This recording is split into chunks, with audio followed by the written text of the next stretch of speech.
welcome to the ship's tour of the Bark Europa. We're currently sailing down the Beagle Channel back to Ushuaia, so you can see all the mountains around us in the background.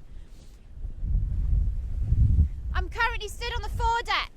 Here we have the bowsprit, which is where all the jib sails are set. You can climb out onto the netting to get a really good view of the ship.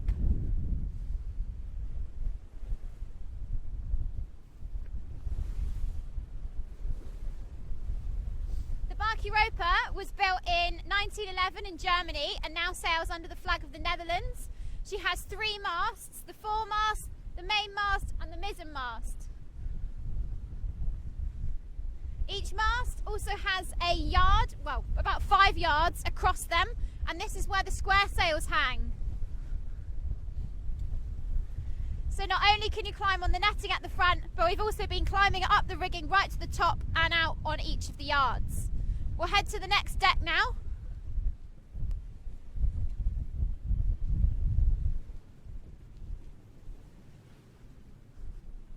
Okay, this is called the Sloop Deck.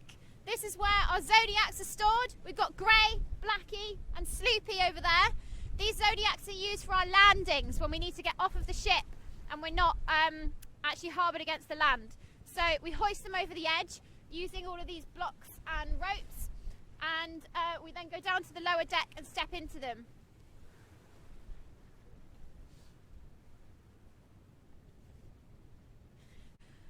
The other important thing about this deck is the life rafts and the life rings. If you have a man overboard drill, then the life rings get thrown out into the water. There are 2 different types of life ring. One releases a flare and one releases a light, which is really good if it's dark.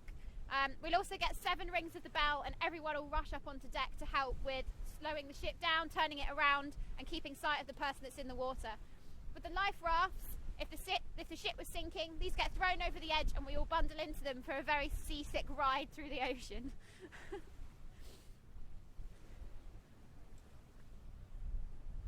What you can also see from this deck is what it's like to climb the rigging. If you look up there, you can see Andrew. Wave, Andrew. He's currently at the first decking, but you can go up about 2/3 higher to get right to the top. So now we're at the main deck. This is where a lot of our meetings occur on the ship. Every day we have a meeting at 8 o'clock called the 8 o'clocky, where we get informed by the captain where we've been and what our plans are for the upcoming few hours. On the foredeck we have lots of the lines that help us set the sails. We're going to have a quick go at furling one now to show you, or not furling, but coiling one now to show you how it's done.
And that's how we coil up the ropes. It's a lot easier to do when the boat is completely flat. We have been doing it in the pitch black when the boat is really at an angle, which makes it a lot harder.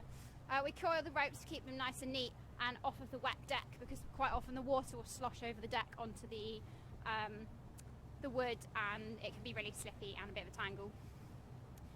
The other things to note on the foredeck,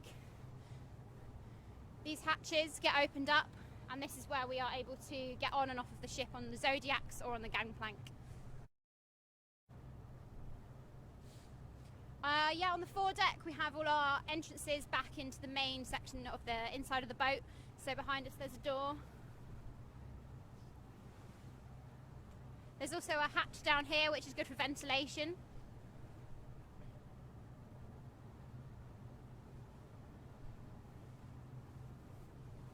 And there's a door back here. All of these doors are watertight, so in theory, if there's really bad weather, all of them can be shut off and no water will be able to get into the boat. The only way in and out of the boat in those circumstances is through the wheelhouse, and there's another entrance up there. So we'll just go from the foredeck now up to the poop deck.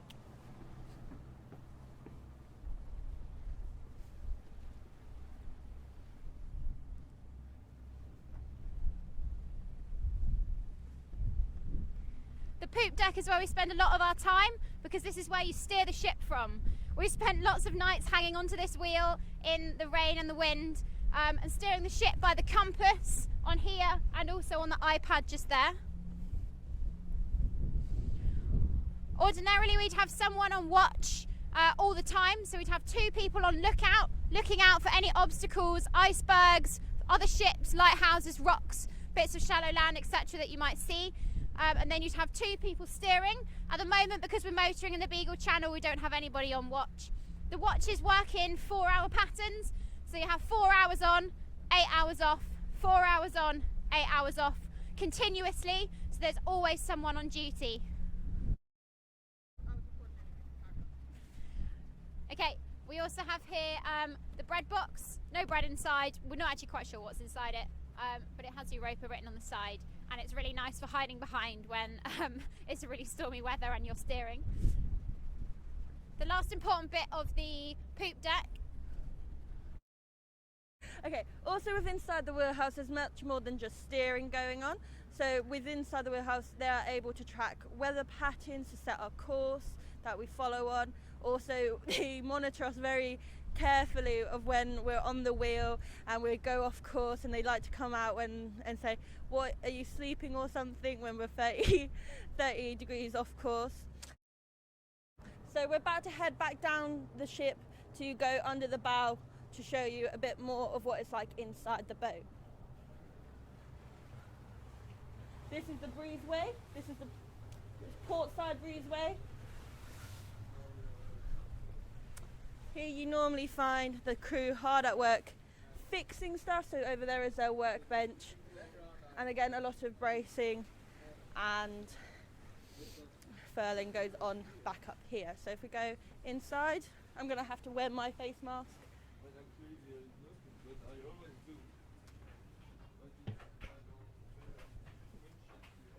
So inside here is usually a lot warmer. We have our mermaids and pirates. These are our watch toilets, so when you're on watch you can go in here and heat up a little bit, but it's just so you don't wake up other people when you go downstairs to go to the toilet. Mermaid, you don't, whether you choose to be a mermaid or a pirate, it doesn't matter, you can go in either one. They are very difficult to go and use when we are like this. Inside here is the laundry. So we've had our clothes laundered once while being on the boat, but mainly just towels that have been used for swimming, and our bed sheets are washed here by a lovely woman called Alma.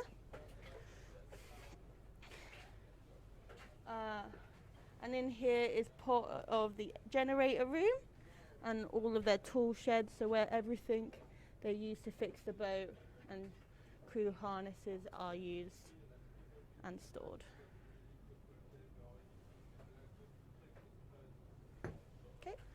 So we're about to head down into the bows of the ship. I'm going to hold on and not die.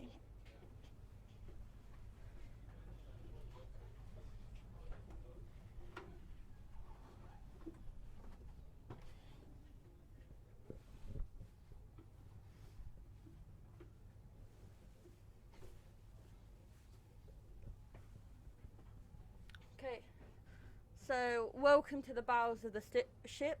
To get down here, it's very, very steep stairs, and while we're in rough seas, it's recommended you go backwards down them. If not, you will definitely be going forwards. So down here is where we eat, we sleep, and we stay warm. So we won't show you necessarily the bunk rooms because people still may be sleeping and they're messy.